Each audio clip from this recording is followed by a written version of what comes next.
Halo semuanya, perkenalkan namaku Herwianti Najmi Apriani.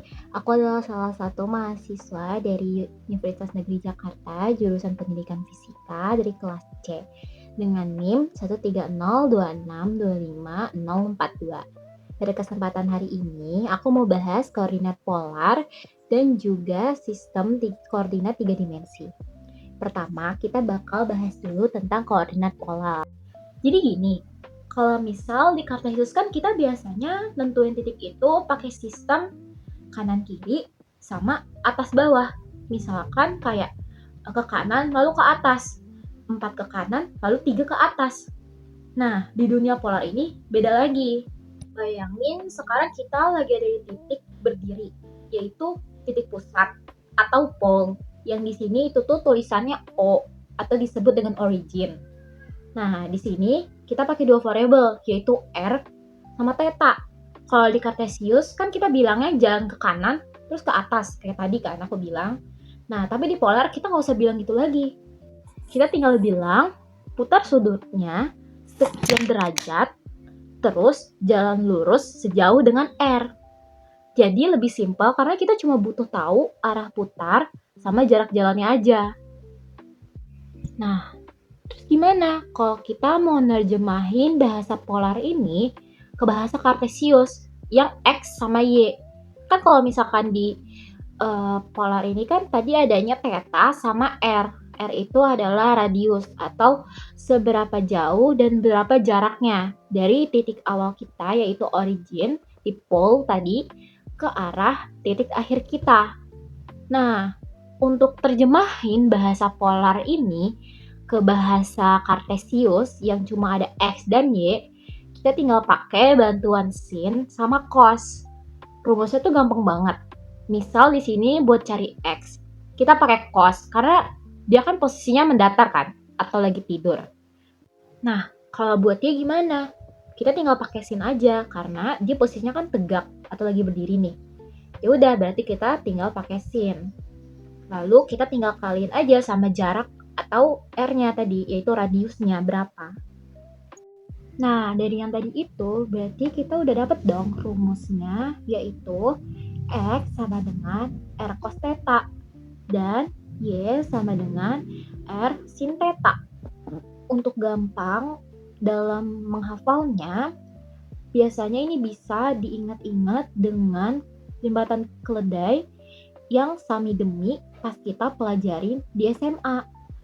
Yaitu di sini kan kita tahu kalau X itu ada di sisi samping sudut kan. Makanya kita pakai cos, yaitu X sama dengan R cos theta. Dan karena nilai Y itu ada di depan sudut, yang ini depan sudut, maka kita pakai sin. Jadi Y sama dengan R sin theta. Jadi kalau kalian punya jarak miring, yaitu R, dan sudutnya, kalian tinggal kaliin aja sama sin atau cos buat dapetin koordinat XY-nya. Ini yang kita sebut sebagai proyeksi titik ke sumbu koordinat. Nah, tadi kan kita udah bahas tentang konversi dari polar ke Kartesius. Yang artinya kita tadi menerjemahkan bahasa polar ke bahasa Kartesius. Sekarang gimana caranya kalau kita cuma punya Kartesius doang dan mau kita terjemahin ke polar? Makanya di sini kita harus menggunakan bantuan Pythagoras karena yang kita tahu kalau Kartesius hanya punya koordinat X dan Y.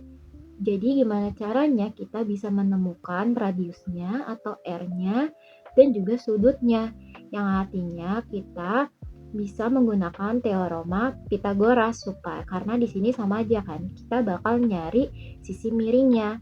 Berarti kita tinggal tahu aja kan teorema Pythagoras itu adalah C pangkat 2 sama dengan A pangkat 2 ditambah B pangkat 2. Berarti kita tinggal masukin aja nih tadi sisi miringnya yaitu C-nya yang biasa kita bilang dengan C itu kita ubah menjadi R pangkat 2 sama dengan X pangkat 2 ditambah Y pangkat 2 karena sisi bawahnya itu X dan sisi tegaknya itu Y.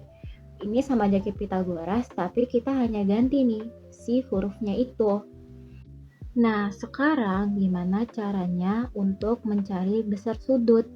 Di sini kan besar sudutnya yang ini nih. yang theta ini kan, yang di dekat origin. Makanya kita bisa pakai bantuan tangan. Yang kita tahu di jembatan keledai, kalau tangan itu adalah depan bagi samping atau A bagi B. Nah, di depan sudut ini, yang depan mana? Yang depan ini yang Y. Makanya Y itu sampingnya adalah X. Berarti Y bagi X. Makanya di sini tangan theta sama dengan Y bagi X. Nah, biar makin kebayang dan makin ngerti, kita akan coba kerjain contoh soal ini. Di sini dia minta konversikan titik akar 2 pi per 4 ke koordinat kartesius. Berarti si titik ini adalah titik polar. Di sini udah aku susun bentuknya kayak gini. Tadi kan dia bilang ini akar 2. Akar 2 ini berarti sebagai R karena kan R, theta kan polar itu. Makanya R itu ini si radiannya, yaitu sisi miringnya. Lalu si pi per 4 itu berlaku sebagai sudutnya. Makanya di sini theta sama dengan pi per 4. Atau yang kita tahu pi per 4 itu sama dengan 45 derajat. Buat yang bingung kenapa pi per 4 itu sama dengan 45 derajat, karena 360 derajat itu 2 pi. Berarti 1 pi atau pi itu sama dengan 180 derajat. Lalu pi per 2 itu sama dengan 90 derajat. Berarti pi per 4 sama dengan 45 derajat. Kayak gitu. Nah, kita langsung masukin aja. Kita jabarin dulu nih. Tadi kan akar 2 itu berlaku sebagai R kan. Kalau yang masih bingung kenapa itu R, karena di polar itu titiknya itu kayak R, theta. Sama aja sebenarnya kalau di kartesius kayak X, Y. X-nya yang di kiri, Y-nya di kanan. Nah, ini sama juga. R-nya di kiri, theta-nya di kanan. Nah, berarti R sama dengan akar 2. Theta-nya sama dengan pi per 4. Nah, tadi aku udah bilang kalau pi per 4 itu sama dengan 45 derajat. Langsung kita masukin aja ke rumusnya, yaitu X sama dengan R cos theta. Berarti X sama dengan akar 2 cos 45 derajat. Itu hasilnya 1. Berarti X sama dengan 1. Lanjut ke Y. Y-nya itu R sin theta. Berarti R-nya itu tadi akar 2 sin 45 derajat. Ini juga menghasilkan 1. Makanya jawabannya koordinat kartesius dari titik tersebut adalah 1 dan 1. Kayak gitu. Jadi X-nya 1 dan Y-nya 1. Sekarang kita lanjut ke contoh soal mengkonversikan titik kartesius menjadi koordinat polar. Di sini aku udah nyiapin soal. Itu tentukan koordinat polar dari titik kartesius 1 dan akar 3. Di sini aku juga udah nyusun gambarnya supaya lebih dipahami oleh kalian. Tadi aku bilang X-nya itu 1. Jadi ini X-nya 1 dan Y-nya itu akar 3. Kita langsung aja masukin titik yang tadi ke rumusnya. Berarti X sama dengan 1 dan Y sama dengan akar 3. Pertama-tama kita cari dulu nih R atau radiannya. Ya, kita tahu radian itu adalah sisi miringnya nih. Berarti kita bisa pakai rumus Pythagoras tadi. Kan R pangkat 2 sama dengan X pangkat 2 ditambah Y pangkat 2. Berarti R sama dengan akar X pangkat 2 ditambah Y pangkat 2 kan. Nah, berarti kita langsung masukin aja. R sama dengan 1 pangkat 2 ditambah akar 3 pangkat 2. 1 pangkat 2 berapa? 1 ditambah akar 3 pangkat 2, yaitu 3. Karena akar sama pangkat itu saling menyoret atau saling menghilangkan. Berarti tinggal akar 1 ditambah 3, hasilnya akar 4. Akar 4 itu sama dengan 2. Berarti kita dapat R sama dengan 2. Lalu tangan theta sama dengan Y per X. Tadi kan kita udah carikan bagaimana cara tentuin si rumusnya. Nah, kita langsung masukin aja tangan theta, Y-nya itu berapa tadi? Akar 3 per X. X-nya berapa? 1. Berarti tangan theta sama dengan 60 derajat. 60 derajat itu berapa? 60 derajat itu adalah pi per 3. Karena tadi yang udah aku jelasin, kalau satu lingkaran penuh itu 2 pi. Artinya 60 derajat berapa?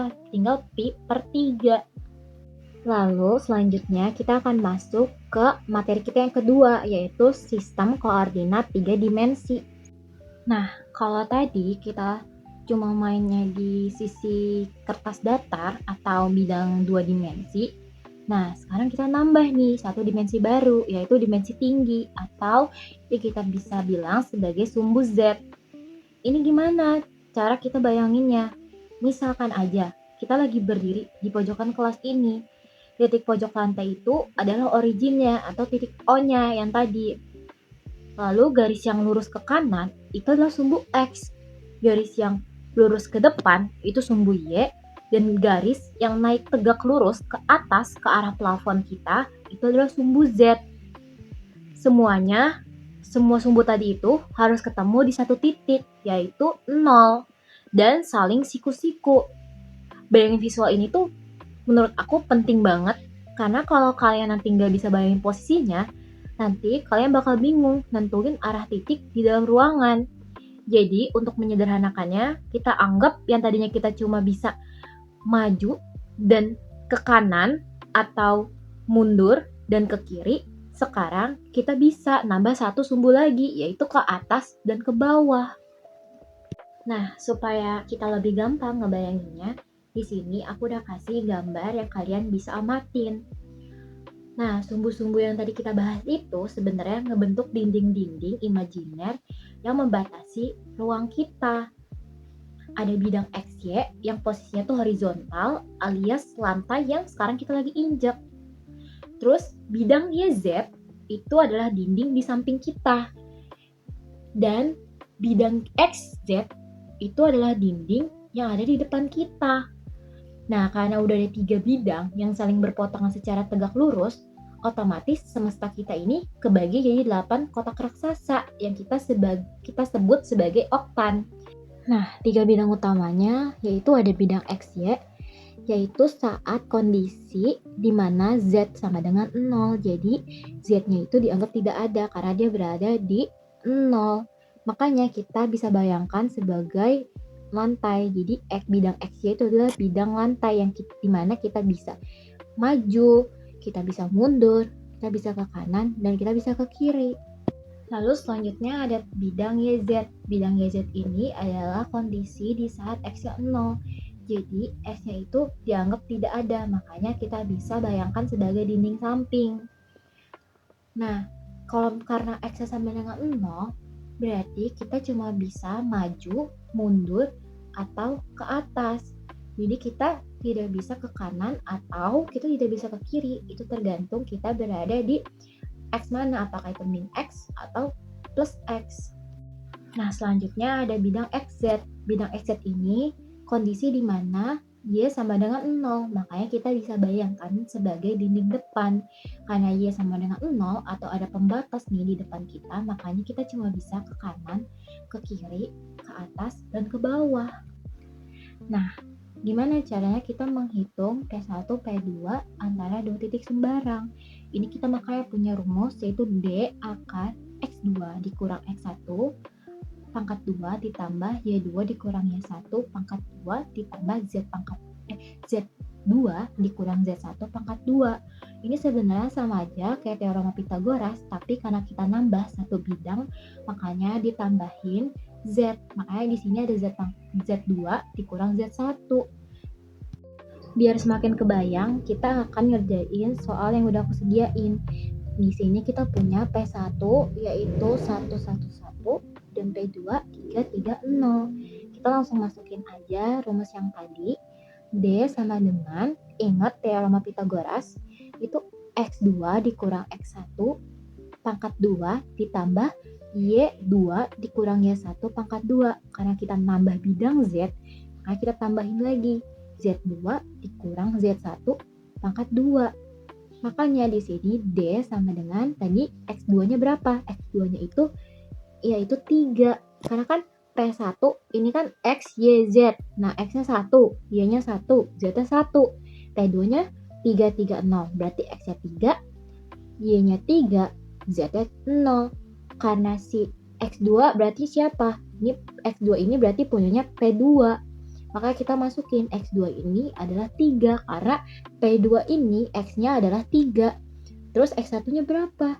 X1-nya itu punyanya P1. X dari si P1 yaitu adalah 1. Jadi 3 kurang 1 pangkat 2 ditambah 3 dikurang 1 pangkat 2 ditambah 0 kurang 1 pangkat 2. Nah, 3 kurang 1, 2. 0 kurang 1 min 1. Kita tinggal pangkatin 2. Hasilnya akar 4 ditambah 4 ditambah 1. Makanya kita dapat akar 9. Akar 9 berapa? Akar 9 ada 3. Makanya kita dapat nih B-nya sama dengan 3. Berarti jarak antara P1 dan P2 adalah 3. Jadi gimana teman-teman? Gampang kan pembahasan kita kali ini? Semoga kalian mengerti ya. Sekian dari aku. Terima kasih banyak sudah menonton.